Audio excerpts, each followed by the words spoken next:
Soal P3K Guru, kompetensi teknis, pedagogik, dan kunci jawaban, bagian ke-24.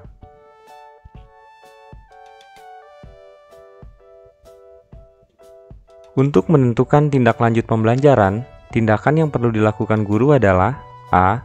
Menilai tingkat pencapaian hasil belajar siswa. B. Menambah bahan pelajaran baru. C. Mengetahui jumlah siswa yang tidak akan mengikuti program tindak lanjut. D. Memilih waktu yang tepat untuk melaksanakan program tindak lanjut. Jawabannya adalah D. Memilih waktu yang tepat untuk melaksanakan program tindak lanjut.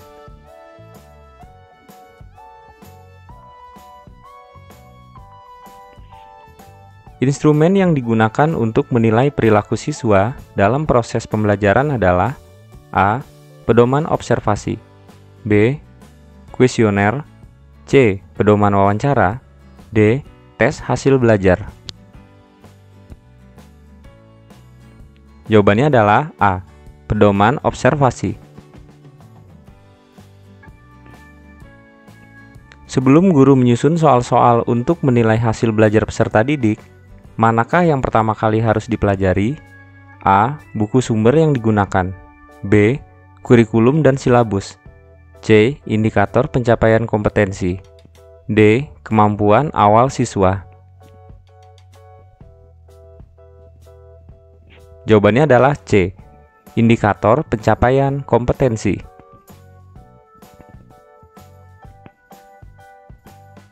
Salah satu prinsip dalam penilaian hasil belajar peserta didik adalah penilaian harus terpadu. Artinya, A. Penilaian berdasarkan data yang mencerminkan kemampuan yang harus diukur. B. Penilaian merupakan bagian yang tak terpisahkan dari kegiatan pembelajaran. C. Penilaian berdasarkan kriteria yang jelas tentang kompetensi yang harus dicapai. D. Penilaian harus berkesinambungan oleh pendidik untuk semua aspek kompetensi. Jawabannya adalah D. Penilaian harus berkesinambungan oleh pendidik untuk semua aspek kompetensi.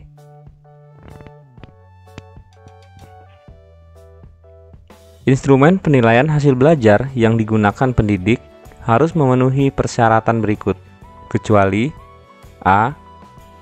Konstruksi butir soal memenuhi persyaratan yang sesuai dengan bentuk tes yang digunakan.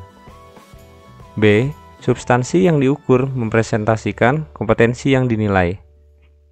C. Bahasa yang digunakan komunikatif sesuai dengan taraf perkembangan peserta didik. D.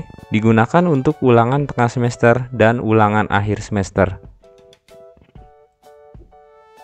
Jawabannya adalah D. Digunakan untuk ulangan tengah semester dan ulangan akhir semester.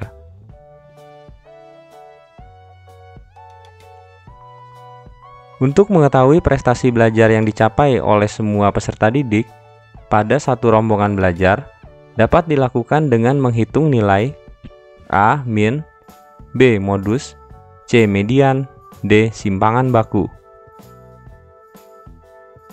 Jawabannya adalah A. Min.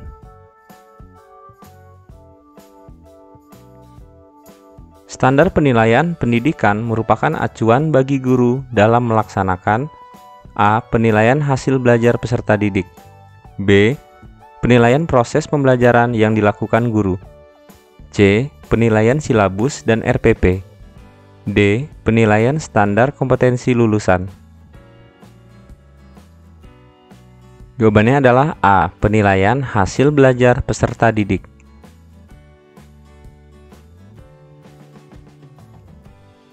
Penilaian adalah penafsiran hasil pengukuran dan penentuan pencapaian hasil belajar.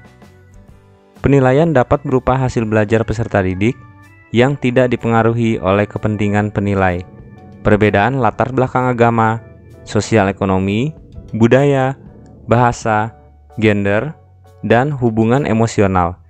Cara penilaian tersebut mengacu pada aspek penilaian A. Objektivitas, B. Transparan, C. Bermakna, D. Menyeluruh.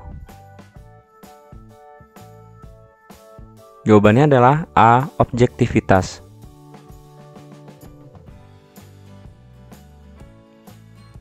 Upaya merancang pengayaan bagi peserta didik yang mencapai ketuntasan belajar optimal tampak dalam kegiatan guru sebagai berikut. A. Memberikan tambahan materi berupa sumber ajar dari pengarang yang berbeda. B. Memberikan tes tambahan dengan tingkat kesukaran lebih tinggi. C. Memberikan tambahan sumber bacaan yang lebih mendalam dan tingkat variasi yang tinggi berikut instrumen tesnya yang sesuai. D. Diberikan materi bahan ajar yang lebih tinggi tingkatannya dan mengerjakan soal-soal yang memiliki kesulitan tinggi. Jawabannya adalah D. Diberikan materi bahan ajar yang lebih tinggi tingkatannya dan mengerjakan soal-soal yang memiliki kesulitan tinggi. Dasar rancangan program remedi bagi peserta didik yang capaian prestasinya di bawah ketuntasan belajar. A. Proses pengajaran remedial pada dasarnya adalah proses belajar mengajar biasa. B. Tujuan pengajaran remedial adalah sama dengan tes diagnostik. C. Sasaran terpenting pengajaran remedial adalah peningkatan kecerdasan siswa. D. Strategi yang dipilihnya berbentuk tes ulang.